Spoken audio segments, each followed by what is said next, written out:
Hi friends, நம்ம Erode மூவிஸ்ல Vijay சேதுபதியும் Katrina கைஃபும் நடிச்சிருக்கிற மெரி Christmas படம் எப்படி இருக்குன்னு பார்ப்போம். மேல வீடியோக்குள்ள போறதுக்கு முன்னே சுருக்கமா இதோட கதையை தெரிஞ்சுப்போம். ஒரு பாப்புலர் பிரெஞ்சு ரைட்டர் ஃப்ரெட்ரிக் டாடோட பேர்ட் அண்ட் கேஜ் நாவலோட தழுவல் இது. மும்பை மாநகரத்தை பாம்பேன்னு அழைக்கப்பட்ட காலகட்டத்தில் ஒரு கிறிஸ்மஸ் பண்டிகைக்கு முந்தைய நாள் ஒரு பொழுது சாயிற வேலையில துபாயில இருந்துன்னு சொல்லிட்டு 7 வருஷத்துக்கு அப்புறம் தன் வீட்டுக்கு வரான் ஆல்பர்ட். நைட் அவன் சாப்பிட ஒரு ரெஸ்டாரண்ட்டுக்கு போக அங்க வாய் பேச முடியாத தன் மகன் ஆனியோட வந்திருக்கிற மரியாவோட ஃப்ரெண்ட் ஆகிறான். மரியா தன் கணவன் ஜெரோம் அவன் மேல சந்தேகப்பட்டு பிரச்சனை பண்றதாலும் மேலும் வேற பெண்ணோட சகவாசம் இருக்கிறதுனால அவனை பழிவாங்க ஆல்பர்ட்டோட ஒரு பிளைண்ட் டேட்டா நேரத்தை செலவிட விரும்புறா மரியா. அதனால மரியா ஆல்பர்ட்டை தன் வீட்டுக்கு அழைச்சிட்டு போறா. கொஞ்ச நேரம் பாட்டு கூத்துமா இருந்துட்டு திரும்பவும் வெளியே போகணும்னு முடிவு பண்ண தூங்கிட்டு இருக்க மகளை வீட்டிலேயே விட்டுட்டு ஆல்பர்ட்டோட வெளியே போயிட்டு திரும்புறாங்க. அந்த பெண் கிட்ட ஏதோ சரியில்லைன்னு உணர்ந்தாலும் அவங்கிட்ட இழக்க எதுவும் இல்லாதனால அந்த ஃப்ளோலயே போறான் ஆல்பர்ட். மரியா திரும்பவும் அவனை வீட்டுக்குள்ள கூப்பிடும் போது ஆல்பர்ட் அந்த இரவு மகிழ்ச்சியா இருக்க போவதா நினைக்கிறான். ஆனா அவன் ஒரு கூண்டுக்குள்ள சிக்க போறது தெரியல. மரியா உள்ள போன உடனே பயந்து அலறா. அங்க அவ கணவன் துப்பாக்கியால சுட்டுட்டு இறந்து போயிருக்கிறத பாக்குறான். அவ உடனே போலீஸுக்கு தகவல் கொடுக்க முடிவு செய்ய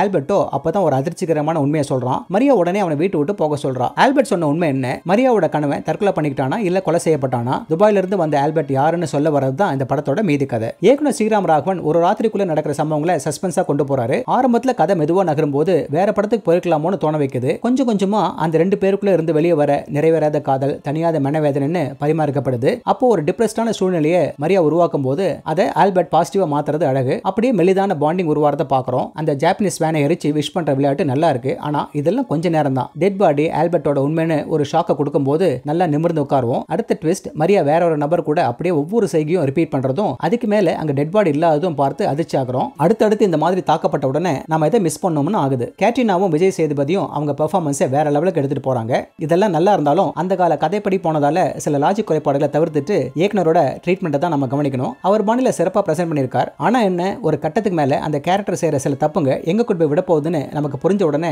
அந்த சஸ்பென்ஸ் உடைஞ்சு போகுது. அடுத்து அந்த போலீஸ் அதிகாரிகளோட அணுகுமுறையும் மேலும் அந்த கேரக்டர் அந்த தப்பை பண்ணணும்னு நாம நினைச்ச மாதிரியே செய்யும் போது ஏமாற்றமே. போலீஸ் கண்டுபிடிச்சுவானுங்க தெரிஞ்சு கைரேகப்பட்டதெல்லாம் தொடச்ச கேரக்டர் அப்படியே போலீஸ் கிட்ட கதையை ஒரே மாதிரி சொல்லணும்னு அந்த பேப்பர்ல செய்ததை போலீஸ் டேபிள்லே விட தெரிஞ்ச அந்த கேரக்டர் எப்படி அந்த தப்பை செய்யும்? சரி, அது கூண்டிலே இருக்க வேண்டிய பறவை தான். முக்கியமா அந்த அபார்ட்மெண்ட்ல மேல கீழே விளையாட்டெல்லாம் நம்ப முடியா இல்ல. இந்த பகுதியில இருந்து தான் நிறைய ஓட்டிங்க தெரிய ஆரம்பிக்குது. ஓவராலா ஒரு மர்டர் மிஸ்டேக்கு தேவையான அத்தனை அம்சங்களும் இருக்கு. ஆனா எந்த விதமான ஆர்ப்பாட்டமும் இல்லாம அமைதியான முறையில் இந்த படத்தை நீங்க ஒரு பாப்கார்னோட பார்க்க ஆரம்பிச்சீங்கன்னா நிச்சயமா என்ஜாய் பண்ணுவீங்க. ஓகே ஃப்ரெண்ட்ஸ், இதே போல இன்னொரு சுவாரஸ்யமான பட விமர்சனத்தோட சந்திக்கிறேன். இந்த விமர்சனம் உங்களுக்கு பிடிச்சிருந்துச்சுன்னா உடனடியாக லைக் பண்ணுங்க, ஷேர் பண்ணுங்க. நன்றி.